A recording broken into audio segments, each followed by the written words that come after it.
Fellow conspiracy realists, we are returning to you with a fascinating interview from several years back when we asked none other than the legendary Toby Ball to teach us a little bit about Betty and Barney Hill. One of the classic UFO abduction stories, borderline like one of the archetypal abduction stories. Oh, yes. And we're talking to him because he made an entire podcast about it called Strange Arrivals. And it was the first season. Since then, there are 3 seasons of that show. But it's an entire huge deep dive into this one instance of a couple seeing some weird stuff or believing that they experienced something very strange on the road. So join us and Toby as we travel back to September of 1961, right after a word from our sponsors. From UFOs to psychic powers and government conspiracies, history is riddled with unexplained events. You can turn back now or learn the stuff they don't want you to know. A production of iHeartRadio.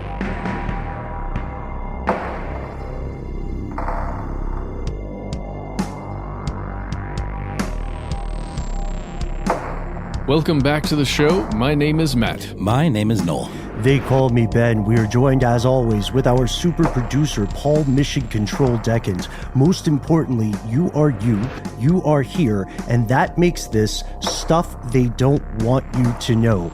Interestingly enough, many of our fellow listeners have written into us on a regular basis over the years, asking us to cover more things about UFOs, whether that's just unexplained aerial phenomena, whether that's, allegations of visitations by extraterrestrial or even extra-dimensional entities, and we've taken a swing at a lot of it, but today we're bringing out the big guns. In fact, you could say today's episode concerns the most important UFO story in American history. It's a strange, twisting tale. It begins all the way back in 1961, but it's a story that has ramifications which continue to influence the world of UFO research here in the modern day. That's right, and today we are not going to tackle this alone.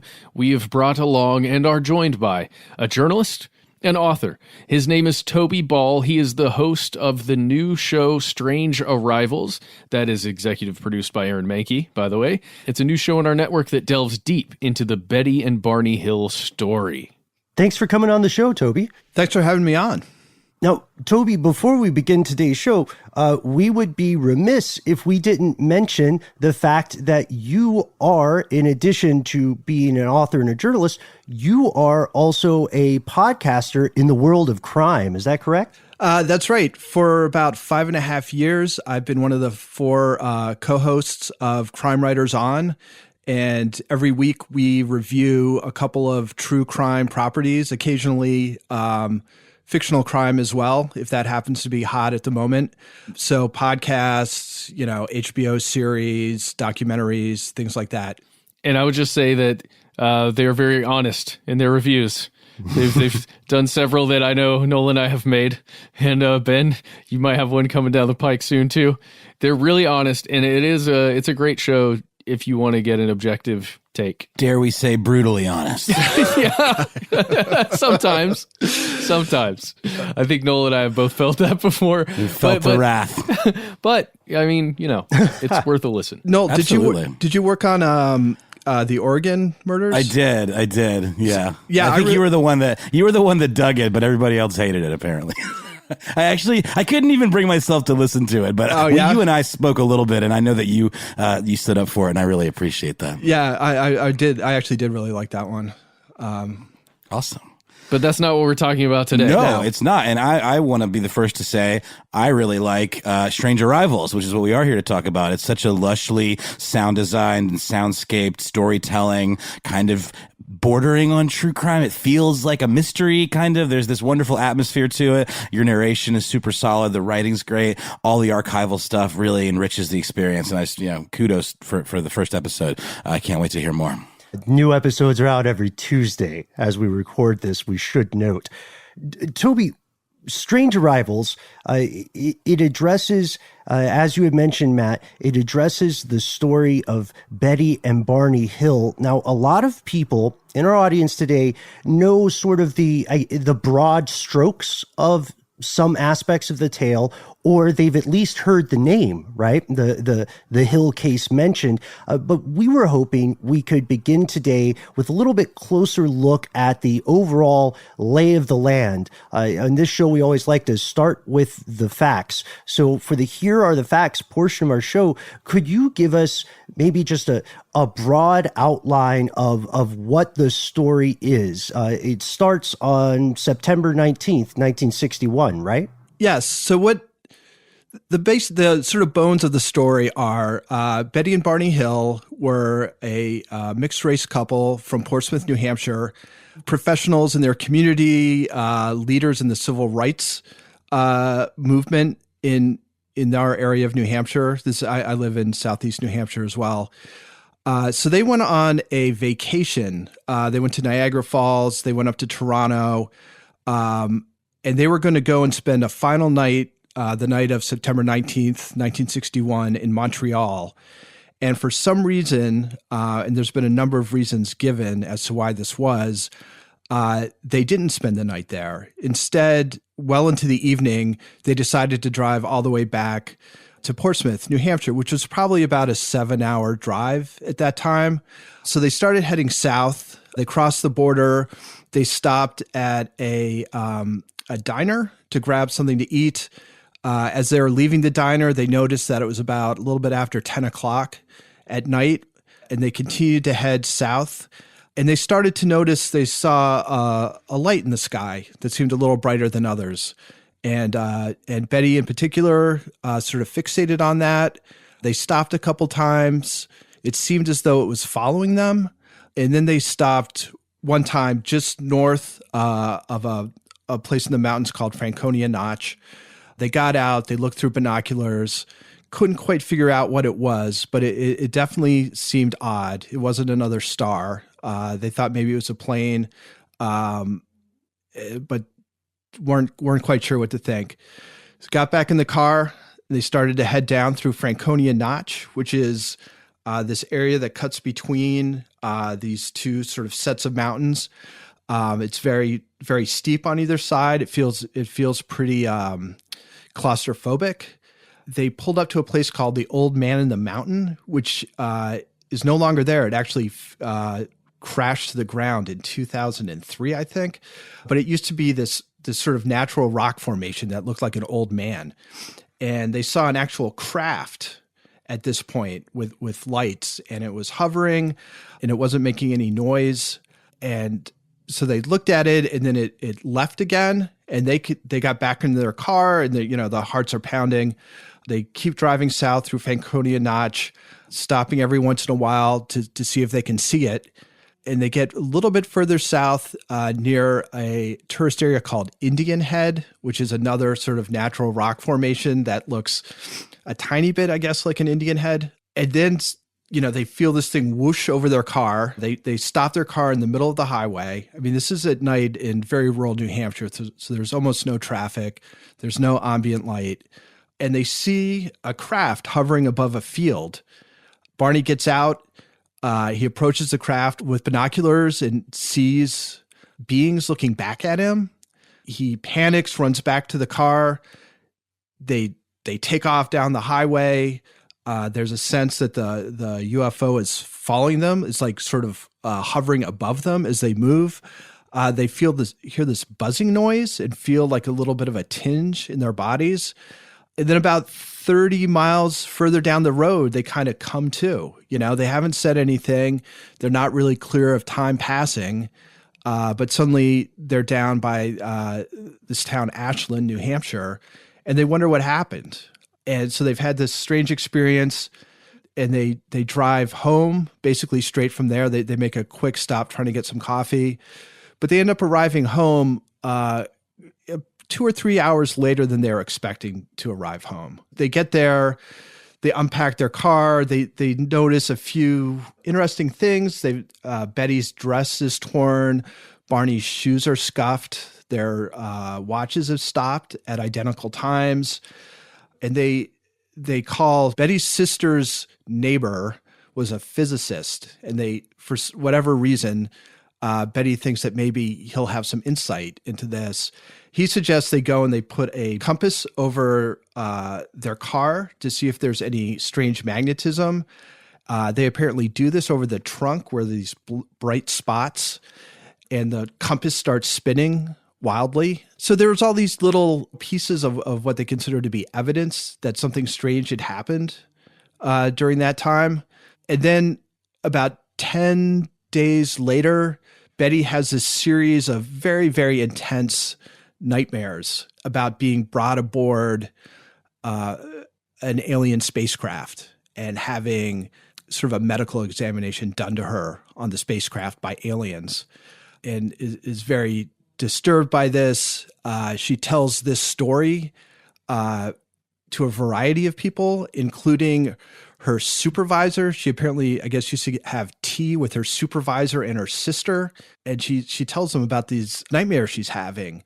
And her supervisor, for whatever reason, says, maybe they're not just nightmares. Maybe you're actually remembering something that actually happened. Really, really quickly. So this is, you're going through like all of these things that have happened. And so far through all of this, with the exception of a few extra people there, these are the personal experiences of two people and the stories that we're getting from 2 points of view, right? The only two people that we are to believe right now currently are Betty and Barney about what's happened, besides the neighbor and, the supervisor, right? Right. So there wasn't any other sort of corroborating witness to see anything that night. They did, they pretty immediately started telling people about what they had seen, so this isn't something where 2 years later there's like, oh, by the way, 2 years ago we saw this thing. They get in touch with a UFO investigation group called NICAP, which was pretty big at the time. And they send an astronomer to come and interview them. And he writes up a report. But at the time, it really is the extent of it is seeing this light in the sky and then having this very, very intense experience in this field by the Indian Head Resort and then heading home. And that's kind of what they remember sort of consciously throughout the whole thing. And they draw a picture of what they saw. Betty writes down a narrative of her dreams. NICAP, by the way, for anyone who's interested, was a thing called the National Investigations Committee on Aerial Phenomena, and it was active roughly 1950s to the 1980s. So this was a real primetime heyday for the organization. I guess we would sum up then for our look at these unusual instances. So Betty and Barney see this anomalous thing. They also, when they kind of come to out of a fugue state, they've lost time. Would it be fair to say that from their account, they have lost time? Yeah, they absolutely think that. I think sort of the unusual nature of the whole experience makes the lost time part of it seem not as, like, that seems to kind of fall back as compared to seeing, a spacecraft in the middle of a field. But as time kind of goes on, and especially after she has those dreams, that is something they're like, that is kind of weird that it took an extra 2 hours to get home. What went on there? I'd like to maybe bracket this just for a second, because what you've just outlined succinctly and very well is the order of events in which they occur that we know for sure per Betty and Barney.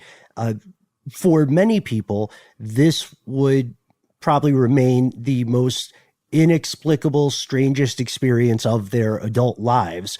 But this is just sort of the beginning of the tale. And one thing I like, without spoiling Strange Arrivals, one thing I was surprised to find and fascinated by was there's a segment early on in the podcast where you talk a bit about your own personal experience. I think it's at the very beginning of the very first episode.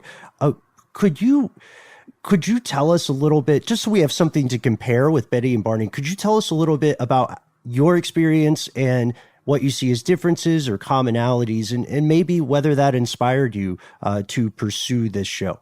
Yeah, so Strange Arrivals, actually, it starts with me talking about an experience.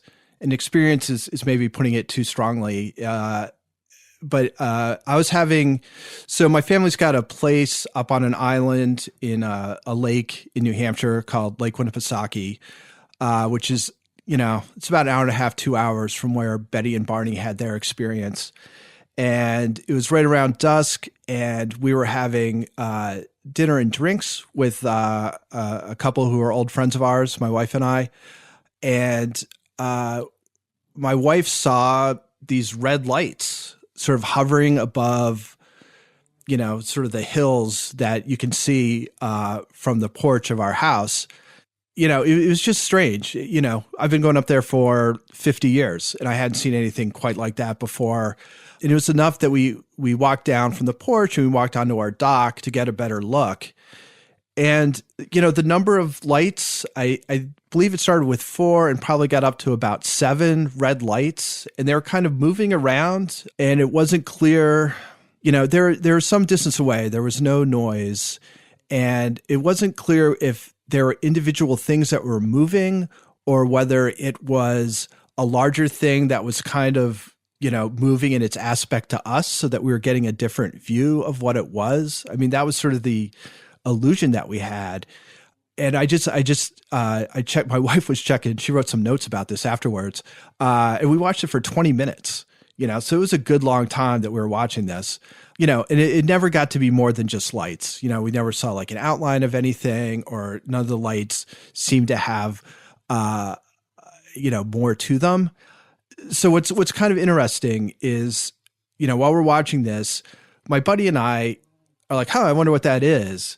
And my wife and my buddy's wife were like, oh yeah, that's an alien spacecraft, like no doubt about it. And then, if you talk to us now, like my buddy and I the way we remember it ending is the lights just kind of blinked out one by one. Like they just kind of disappeared. And my wife and my buddy's wife are both say that they took off at high speeds. They just kind of took off and disappeared, but there was movement involved. It wasn't just blinking out. So this has been a source of some dispute at various times after a few libations. And so that was it was an interesting question to me. It's like, why did half of us believe right off the bat, it's like, wow, that must be something extraterrestrial. And then half of us were like, it could be just about anything, have no clue what it is, but it's definitely not that. And that was kind of what got me thinking about these kinds of questions in general. Like, why are some people skeptical about these things? Why are other people more prone to believe these things when you're looking at exactly the same thing, right? The evidence that we had was identical. And then based on that first instinct, our memories of what happened are very different.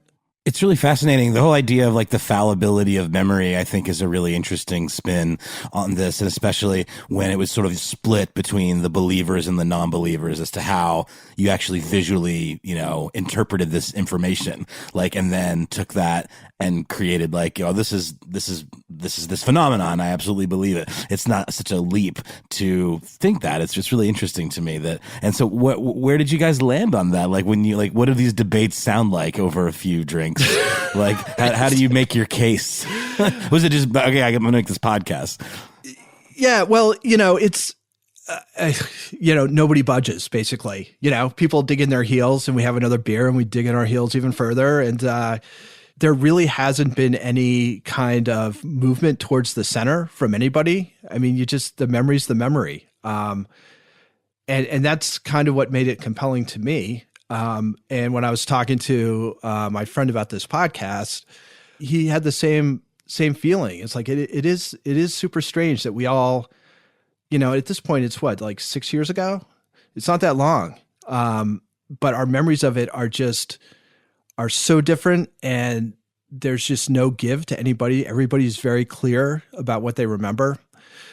So I was trying to figure out a way of like, how do you approach like examining this? And that was when I kind of latched on to the Betty and Barney Hill case, partly because I live in the same town as the University of New Hampshire, and they've got the Betty and Barney Hill papers and a lot of other kinds of documents, audio documents, video documents, photographs. So it seemed like kind of a natural as a way of taking a look at it, because it does bring up a lot of the same issues about, perception and memory, and how do you approach making sense of things that you experience that don't have an obvious explanation. And we'll be back with our discussion with Toby Ball after a word from our sponsor.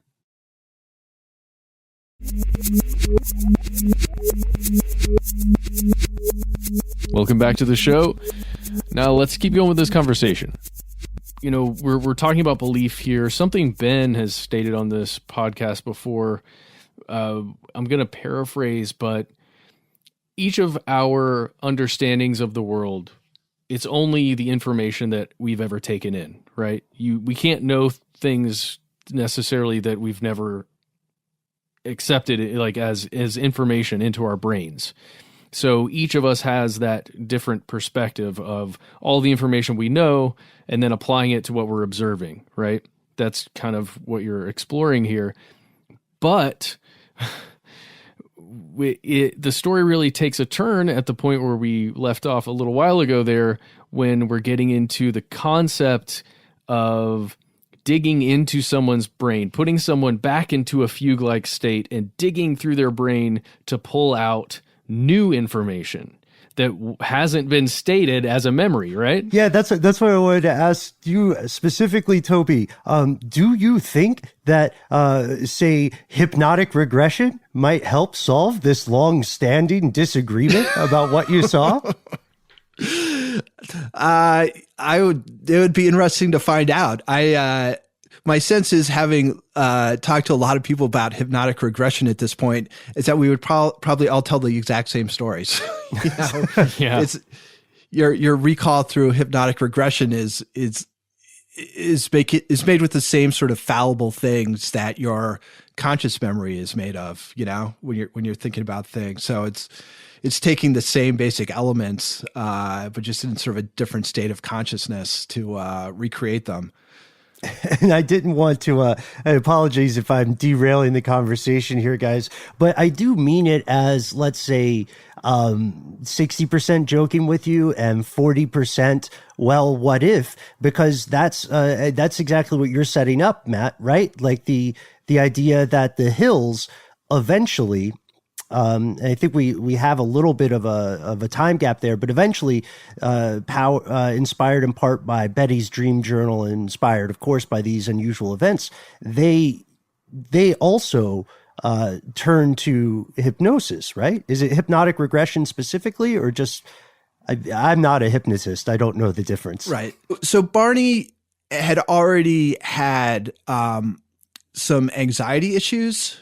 And I believe was already seeing a therapist, but regardless of whether he was before or not, he does end up seeing a therapist, but they're not really talking about alien stuff. They're talking about other issues in his life. But he does bring up this thing that happened. And his therapist recommends that he go down and see a psychiatrist who uses hypnosis, whose name is Dr. Benjamin Simon, who's very well known for working with returning soldiers who had PTSD.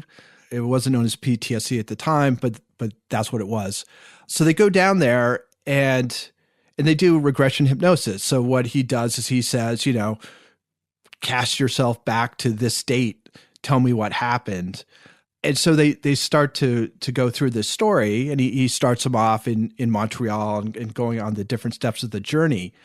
But what they find is that after this buzzing noise that I talked about, after they have this sort of intense experience with the UFO in the field, They both tell sort of versions from their own viewpoints of this same story of they're driving down the highway's Route 3. They take a turn off for some reason. They don't really know why. They take another turn onto a dirt road where they're stopped by 6 figures in the road, and they see this glowing light behind them. And, they're not quite clear what's going on, but Barney turns off the car and then can't turn it back on again. And the figures break into 2 groups, come and take them from their car and bring them on to bring them through the woods and onto a spacecraft. Yeah. They get on a spacecraft, and don't the people talk to them while they're being pulled out? Yeah, it's interesting in that. So one of the things that comes out of all this is Betty has this very detailed story about this whole thing. Barney has a much less detailed story, and they both sort of agree that he was sort of put under the alien control, and that he had his eyes closed and was very scared. She, on the other hand, ends up talking to them, and there was one who speaks English with an English accent, she says, sort of a foreign English accent, and he's sort of trying to reassure her that it's going to be fine. We're just going to take you aboard the spaceship. You don't have to worry, and then we'll bring you back, and no harm will come of you. And, she's wary, as I think anybody would be, about being brought onto an alien spacecraft. But they bring them aboard, and they separate them into different rooms, and they undergo, medical examinations at the hands of a alien who they call the physician. And he doesn't speak English either. There's the leader who speaks English, the physician who does the medical exams, and then there's a whole bunch of 6 or 7 sort of crew members or whatever who speak amongst each other, but not in English or any language that a human would understand. Now, you mentioned, the divide that is obviously even in listeners to the show, and even between the three of us, between, belief and skepticism. And, some people can kind of, there are grades of that, obviously, and you can change over the course of your life. Have you found that this research and looking into the story and going deeper has changed you a little bit in terms of your belief or made you more skeptical? That's a really interesting question. I feel as though I've become more skeptical of my own memories of things that seem real. And I can kind of give you a quick example. My sister has a story up at that same island place where when she was young, 3 or 4, opening the door from our kitchen to the outside and seeing a raccoon hanging from a screen and freaking out, and then having nobody believe her. And I have this absolutely crystal clear memory of being in the kitchen when that happened, and her opening the door and looking and seeing her back, and then seeing the raccoon hanging from the screen. But it seems that almost certainly did not happen. It seems that she told me that story, and I was able to picture it in my head so clearly that now it seems like this absolutely concrete memory that, oh yeah, I was there when my sister opened the door and saw the raccoon. But based on her memory of it, we both can't be right. And I'm pretty sure she's probably the one who is. And I just imagine that happening so much. So that's really been, more than I would have expected myself to. I've really taken a look at things that have happened in the past that I feel as though I remember pretty well, but don't necessarily feel consistent with other pieces of reality. And then sort of questioning if my memory of that is accurate. So that's really been, it's been kind of an eye opener, quite honestly. And then when you apply it to the other part of my other podcasting stuff, which is about, true crime, and you think about, people going in front of, going on trial and having these witnesses with these people's lives in their hands, and just knowing that their memories are probably not as accurate as they think they are is it's sobering. We talk about it on the show all the time, and we've all worked on true crime shows as well, about how eyewitness accounts are typically just awful. They're the worst kinds, but they can absolutely convict somebody, or if you point somebody out in a lineup. And then we've seen, experiments where people don't remember faces, or they kind of twist it to fit their own narrative, or maybe they really want someone to go down for something, and so they convince themselves that that's the guy that did this or whatever. I mean, it's really fascinating the way we're able to almost delude ourselves. Like your raccoon story is a form of that. It's less conscious, but you basically invented a narrative by believing something so much that you created this image in your mind that seemed very, very real. But now you've accepted, okay, I think that was just, it sort of speaks to the power of belief, really, and how we're able to kind of fool ourselves and trick ourselves into thinking that things are happening or real when they're absolutely not. Yeah, 100%. We'll be back with more from Toby Ball after a word from our sponsor.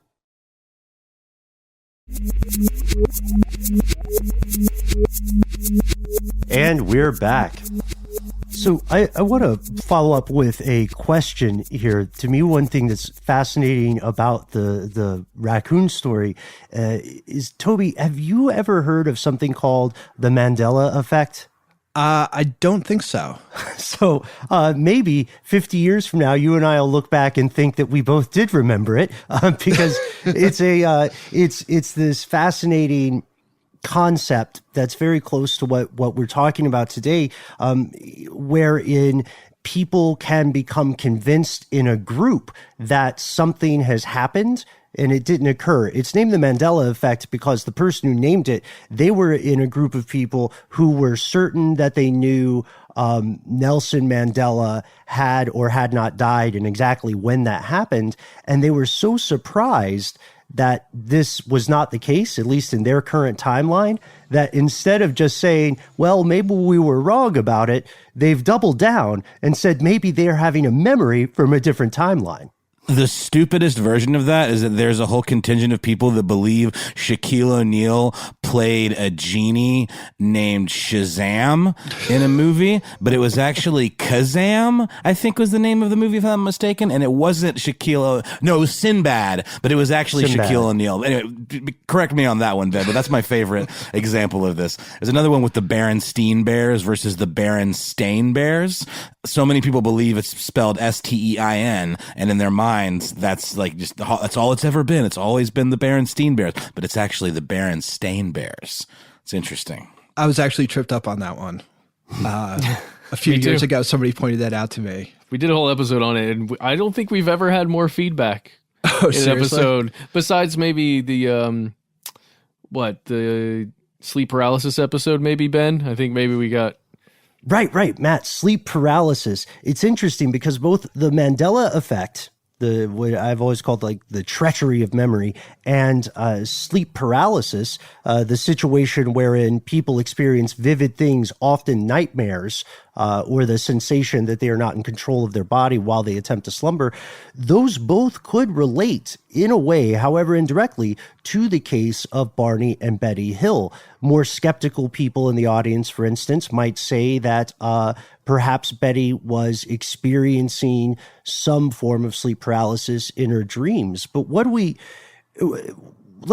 Toby, the question about the dreams is fascinating to me because they're a whole other world. What did Betty just have, like a short run of bad dreams, or were they recurring dreams? Did they change? What do we know about her dreams?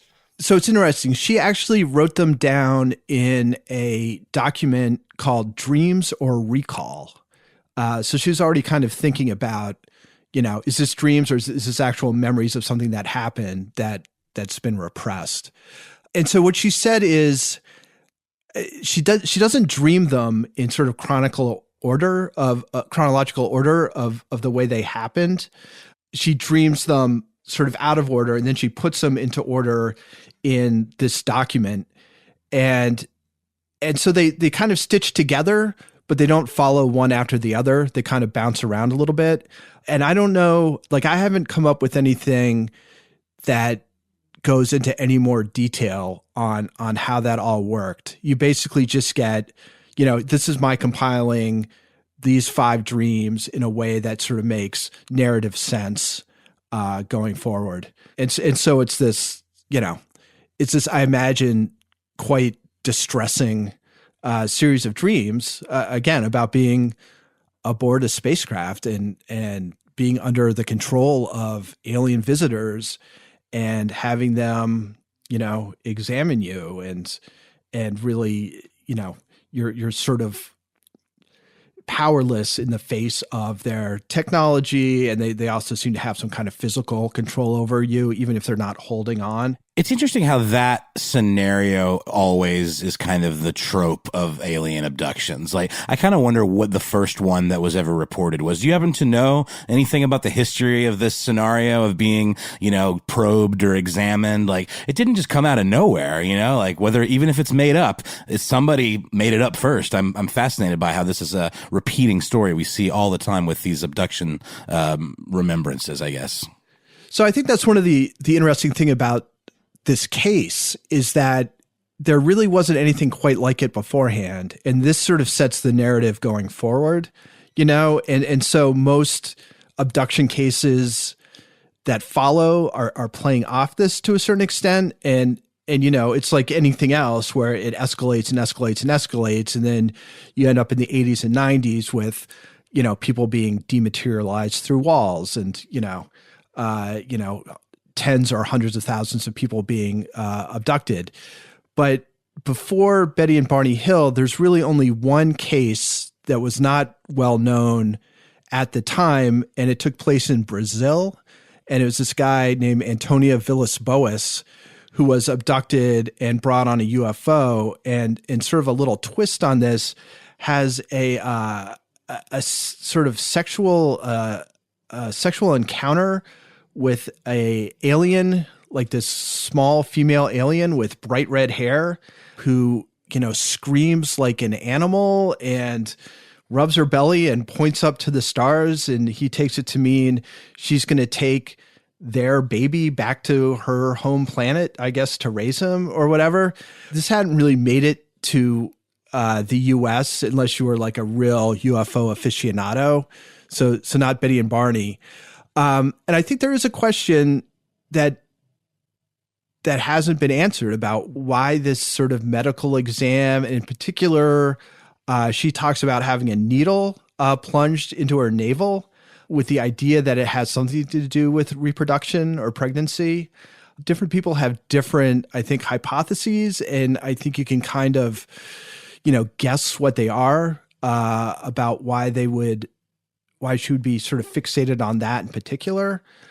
But I don't know. I haven't read anything where people are like, this is why these two people in particular would be this concerned about, sexual matters when you're on board a spaceship. So it's just a really good question. And I'm not sure what the answer is. There's something deeper. I want to get into that and try and tie it back to their work in the civil rights movement and like try and compare or somehow find a way to compare that. But before we do that, we're talking about how influential this story was from the abduction experience, what actually happens when you're abducted, but also the supposed extraterrestrials that did the abducting. The descriptions of them changed quite a bit, right? Over the course of all the stories from Betty and Barney. Yeah. So when it first happened, immediately following their sighting on September 19th, they describe seeing, basically humans looking back at them, humans who are wearing uniforms, who are wearing caps, some of them. And so that's about what you get up until the point where they undergo hypnosis.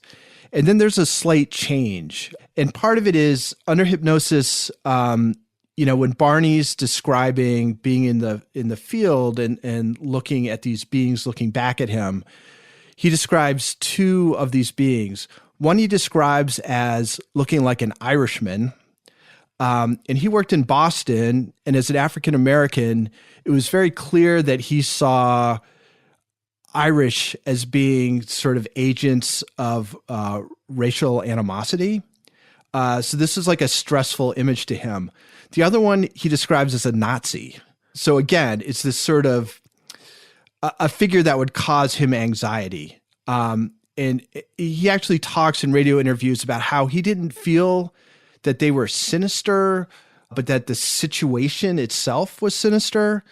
But the way he describes them, certainly to me, sort of indicates that at some level he thought they were sinister. But this changes when they go aboard the UFO. And he talks about, basically, what you would think of as a gray, or sort of like a proto-gray of like, the slit mouth and the very small nose, or almost non-existent nose, and, the big eyes. And he even he has this very weird thing about there being a film over the mouth that makes this kind of weird, slurpy kind of noise.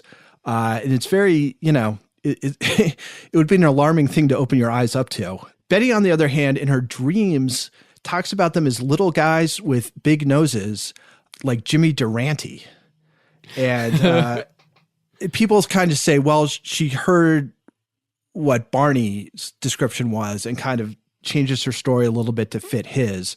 Not to mention the fact that, people's reaction is that it's like, oh, like Jimmy Durante, and you chuckle, like aliens look like Jimmy Durante. How's that happen? So they come out of this doing all this hypnosis with this basic idea of sort of what the aliens look like, and it's sort of on the way to being what we think of now as a typical alien. And they spend some time trying to refine this, and they end up working with a New Hampshire artist named David Baker in the late 60s, and he's sketching drawings of what Betty and Barney think they look like, and they're getting back to him. They'll like see sketches, and they'll get back, and they'll say, make these changes. This is the stuff that was wrong. And then he'll get back with a new sketch. And they actually, at the UNH library, University of New Hampshire library, they've got the copies of those sketches, and they're really, they're a little bit spooky, like, in all honesty. And they're just kind of hazy and vague enough that they're very evocative of this idea that you're kind of like trying to bring up a memory in a way that I thought was really kind of cool and interesting. And the other piece that they try to put together to sort of document their memories of this is this strange little bust called Junior. And it was something that Betty commissioned a woman named Marjorie Fish, who plays a big part in the story in another way, to create. And it's like a little bust of a gray, like a primitive version of a gray. And it's about the size of a small human head. I've held it. It's got a little hole in the back from where she knocked it off a pedestal during a talk she was giving in Cincinnati.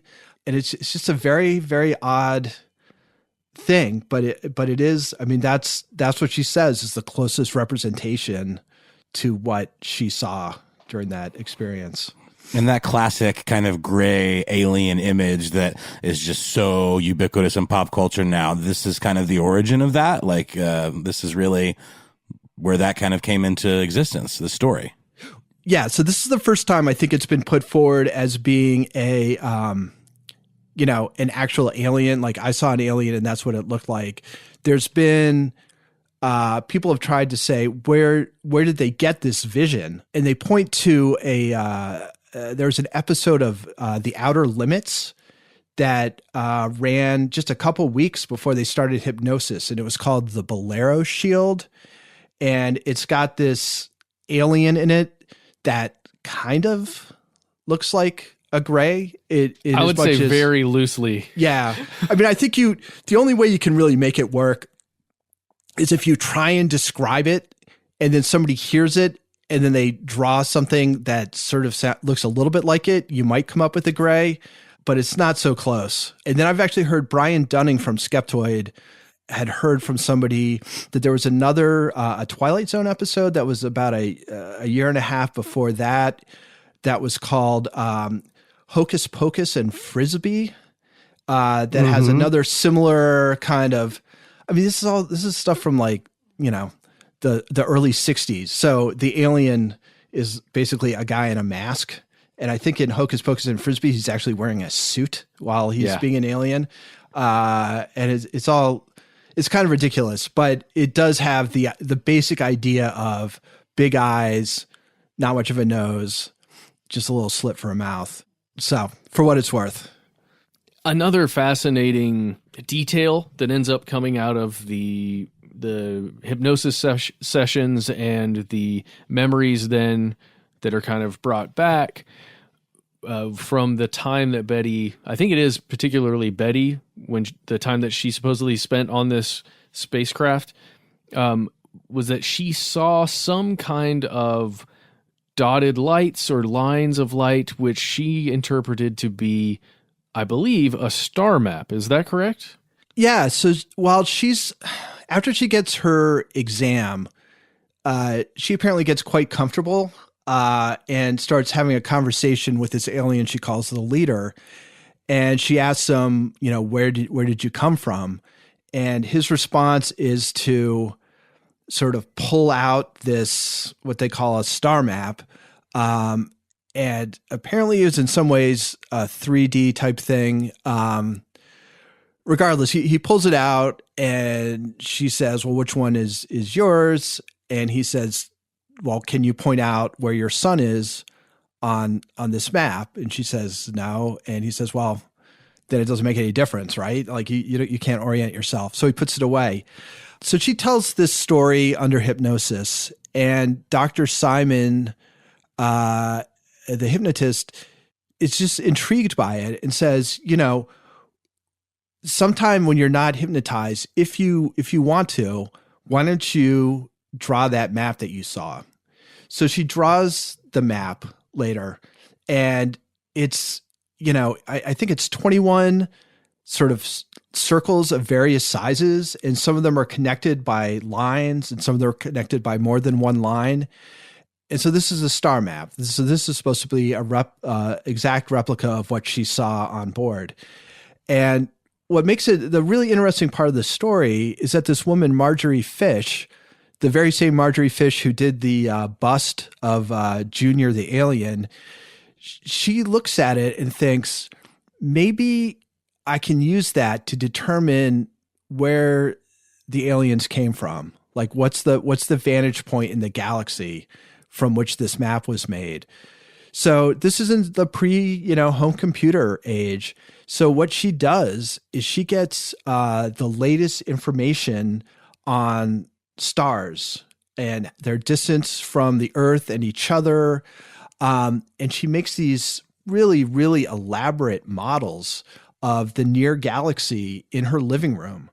And what she does is she puts, black paper or fabric around the walls. And then from the ceiling, she hangs beads from thread. And it's all done with these like super exact measurements to get them as close as possible to exactly where they would be in space, based on what we knew then. And this takes place over a course of years. And I think she does 20 or 21 different models. And then she takes a camera and she's taking pictures from different angles, right? So she's trying to get it to get a picture that will match the star map. And so she gets to a point, it's very, as you can imagine, it's very detailed, exacting, frustrating work. She can't find a match. And then this new astronomy catalog, sort of the astronomy Bible at the time, comes out, and it's identified a few new stars. And there's 3 stars that when she adds them to one of her models, it fits the star map. And then, so, what sort of proponents of the Hill story say is, that map wouldn't have existed humans couldn't have made that map with what they knew at the time that she drew it. Like you had to have had advanced understanding of the location of different stars in order to create that map. So yeah, she identified their sort of stars of origin as Zeta Reticuli, which is a binary star system, which she thought could sustain a planet that could have life. So it's a really, a completely sort of obsessive quest to find a match in something that would be really daunting today with computers. But back then, when you're just like literally hanging beads from a ceiling, it's unbelievable. And the pictures, there's no pictures on the internet, but there are, or at least that I could find, but they do have a lot of those pictures at the University of New Hampshire Special Collections. And I've checked them out. And it's quite something. It's interesting because it reminds me of the older story of the Dogon tribe that, I think this was actually after the Betty and Barney Hill case. Maybe you guys can correct me if I'm wrong, but the Dogon tribe had a similar experience being able to name stars or star system, a Sirius system that was, according to the tale, something that human technology was not at the time able to view.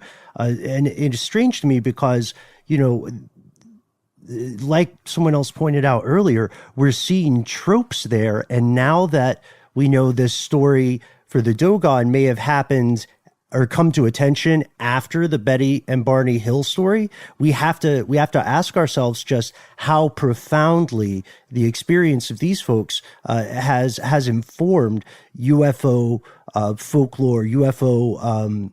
I don't even want to say tropes, but, has informed the commonalities that people say they experience. When you're in the course of your research here, and you're finding all these exclusive materials that are, as you said, not available on the internet or not widely available, have you run into other people researching the story, or have you had anybody contact you with some kind of exclusive or some kind of what they feel is an insight? I guess what I'm asking, Toby, is have you had other people who feel they've experienced an abduction reach out to you? Not yet, although I feel as though that may come at some point in the future as Strange Arrivals kind of continues on. Yeah, I haven't. It's the Betty and Barney Hill archives are, as you imagine, the most sort of viewed things that they have at the University of New Hampshire. There's a big UFO conference in Exeter, New Hampshire, which is about 20 minutes away. So during that sort of week/weekend, a lot of people come in, and if only to see like the junior bust or Betty's torn dress, which is also there, is sort of a pilgrimage. But yeah, I haven't had anybody reach out to me yet, but I'll keep you in the loop if I do. Please do, because toward the end of this episode, we're going to tell people where to find you. Aha! Which is actually, guys, what we're about to do now. Really quickly, if you do want to check out the special collections at the University of New Hampshire, if you cannot physically go there, you can go to library.unh.edu. Just do a little search within there for Betty and Barney Hill, and you'll see the special collections that they have. They've really, it's really just kind of a list of the materials that are available there and like which box they're in and where you can find them if you're physically there. But it's a great list of things, as well as just some overall information about the case. I believe they're going to be digitizing, making some of it available digitally over the next few months. So depending on how quickly people are listening to this, there may be more stuff there.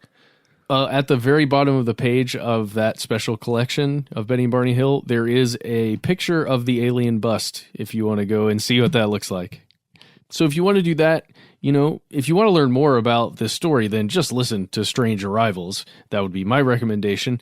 We kind of talked about the experience, the sonic experience you're going to get in that show. We really think it's worth your time. It feels like you're there. There's like some recreations that have been done, correct? Yep. Toby, where it makes you feel like you're with Betty and Barney. And isn't there actual hypnosis tape in the show too? Yeah, there's in a couple instances, we do have the actual hypnosis tape that we play. There's a part where Betty's talking about being taken from the car and being brought aboard the ship. Barney experiencing the UFO in the in the field. Wow. Yeah. So if you want to do that, what should people do to find you and Strange Arrivals, Toby?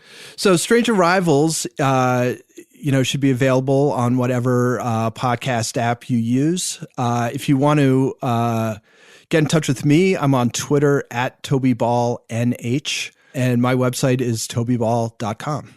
Awesome. Well, hey, thank you so much for joining us and talking about this really, really interesting case. I'm glad that you're making the show you're making because I want to know more, and I'm sure a lot of us do. Agreed. And also, thanks for the solid Outer Limits and Twilight Zone Rex in this episode. I don't know if you can see my background, but I changed it to the Hocus Pocus and Frisbee alien kind of ski mask looking dude. But he really does have the two kind of almond shaped eyes and the two little nostrils. Actually, now I'm noticing, which I think is a pretty key part of the gray facial structure. So I'm actually kind of on board with this having been an influence for those descriptions. Now that I'm looking at it. Yeah, you check it out online. You can, if you put it into Google, they've got pictures of it. It's getting there. It's getting there, and we are getting to the end of today's episode. Please check out Strange Arrivals. Don't take our word for it. Experience it yourself wherever podcasts are available. We'd also like to hear your stories about allegations of extraterrestrial activity and UFO sightings. You can find us on Facebook, Twitter, and Instagram. We are Conspiracy Stuff on most of those. Conspiracy Stuff Show on Instagram. If you don't want to use the social media, because, come on, we all know what happens with the social media. We joke about it all the time, and our NSA intern definitely, appreciates these jokes, I'm sure, every week. But if you want to give us a call, we are 1-833-STDWYTK. You can leave a message, talk to us about this episode, about an idea you've got for an upcoming episode. Anything you want to do, just give us a call and leave a message. And if you don't want to do any of that, you can always send us a good old-fashioned email. We are conspiracy@iHeartRadio.com.